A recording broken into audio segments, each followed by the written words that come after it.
अस्सलाम वालेकुम नाज़रीन, कल्याण न्यूज़ सां गॾु मां आहियां सारंग लतीफ़ सोलंकी। सभ खां पहिरीं नज़र विझंदासीं अॼु जी अहम ख़बरुनि ते। मटियारी इंतिज़ामिया पारां अदालती हुकूम ते कयल कार्रवाइयुनि में बिटे मयार ख़िलाफ़ आवाज़ हक़ इताद जे सॾ ते शहरनि पारां पीर सरहंदी मोहल्ले खां प्रेस क्लब ताईं रैली कढी वई, जंहिंजी अॻुवाणी पीर अली शेर सरहंदी, हाजी अल्ताफ़ हुसैन ख़ासकली, जमायत इस्लामी ज़िले अमीर मौलाना फ़कीर मोहम्मद, लाइक फ़कीर ऐं ॿिया मुतासिर शहरी करे रहिया हुआ।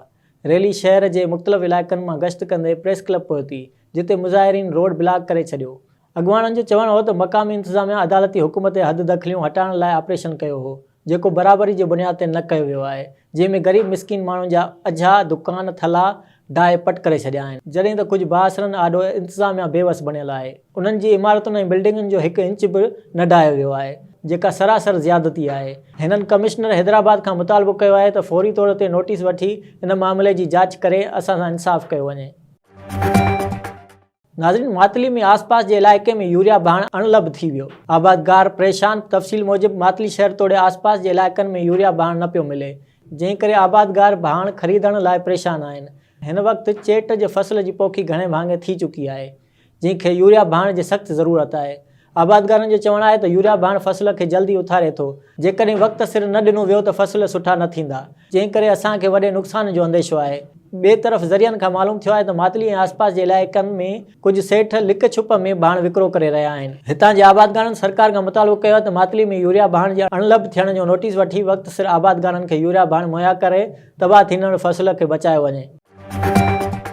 दादू में उमिर रुबाब चांडियो जे 3 घर भातियुनि जे क़त्ल केस जी ॿुधणी दादू जे criminal trial model court Nadeem Badar Qazi जी अदालत में थी। अदालत में उमिर रुबाब चांडियो वकील सां गॾु पहुती, जॾहिं त इल्ज़ाम हेठां LPP MPA सरदार अहमद चांडियो ऐं MPA बरहान खान चांडियो बि वकील सां गॾु अदालत पहुता। अदालत में ज़मानत जी दरख़्वास्त ते MPA बरहान खान चांडियो जे वकील दलील मुकमल कया।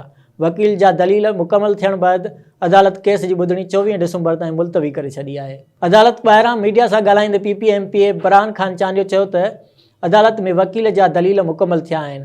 अदालत ते पूरो भरोसो आहे। ॿिए तरफ़ उमिर रुबाब चांडियो अदालत ॿाहिरां मीडिया सां ॻाल्हाईंदे चयो त ॾोह वारे हंध ते जवाबदार मौजूदु हो, पर उन जो वकील चवे थो त बरहान खान न हो। असां वटि शाहिद आहिनि। हू चवनि था त मोबाइल डेटा तहत हू हिते न हो। अगरि केरु मोबाइल दादू में रखी ॾोह मेड़ में करे त छा न थींदो? हिन चयो त मुख़ालिफ़ धुर जे वकील जा दलील पूरा थिया आहिनि। मथी ॿुधणी ते असांजो वकील दलील पेश कंदो। हिन चयो त अदालतुनि मां इंसाफ़ जी उमेदु आहे। इंशाअल्लाह फ़ैसिलो असांजे हक़ में ईंदो। नवाब शाह पूरे मुल्क जियां ज़िले शहीद बेनज़ीराबाद में पिणु पोलियो ख़िलाफ़ 7 ॾींहंनि वारी क़ौमी मुहिम शुरू थी वई, जंहिंजो इफ़्तिताह डिप्टी कमिश्नर शहीद बेनज़ीराबाद आमिर हुसैन पंवर माउ ऐं ॿार जे सिहत मर्कज़ नवाब शाह में ॿारनि खे पोलियो खां बचाव जा फुड़ा प्यारे कयो।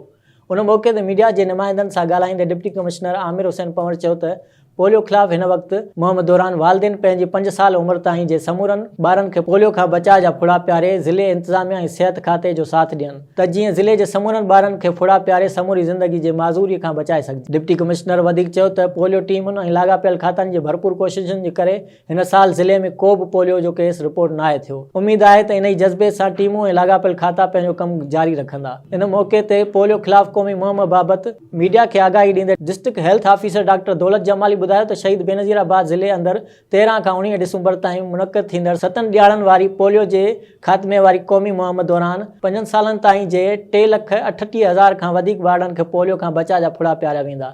इन ई मक़सद लाइ 1038 टीमूं जोड़ियूं वियूं आहिनि, जॾहिं त मुहिम खे कामयाबु बनाइण लाइ समूरा घुरिबल इंतज़ाम मुकमल कया विया आहिनि।